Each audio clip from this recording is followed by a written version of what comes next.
So, Finland. And my special relation to Finland.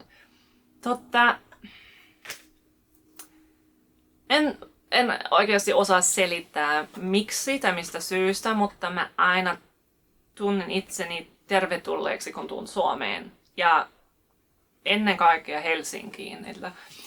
Siis tuntuu siltä, että jos minulla on kotikaupunki jossain tässä maassa, se varmasti on Helsinki.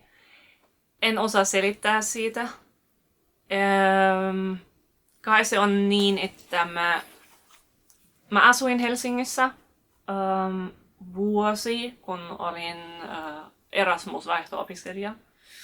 Ja asuin jo Suomessa ennen sitä vuosi, kun tein vapaaehtoista sosiaalista töitä. Ja tykkään suomen kielestä, tykkään ihmisistä. En tiedä, se on hankala. Ehkä se on siksi, että kun asuin Suomessa, se oli hyvin tärkeä aikaa mulle henkilökohtaisesti. Ja joo, mutta aina kun tuun Helsinkiin pari vuoden päästä, aina on hyvin tunteellinen ja viime kertaa istuin Rautatien torilla ja itkin ihan rehellisesti. Joo, se on niin kuin henkilökohtainen suhte kaverille.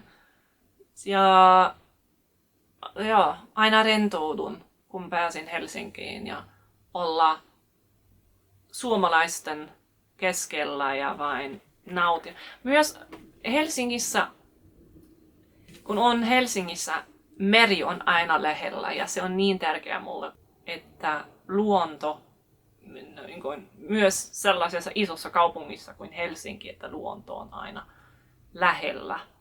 Ja luulen, että myös se on kestävä suhde, koska kun asuin Helsingissä, kyllä totta kai Helsinki näyttää hienolta, kun on hieno se ja aurinko paistaa, mutta kun asuin siellä ja oli tammikuu ja emme nähneet aurinkoa 3 viikkoa ja kaikki oli harmaata ja kyllä silloin Helsinkikin näytti ihan paskalta, mutta se ei ole vain se. Ja siksi se pitää olla jotain syvempää.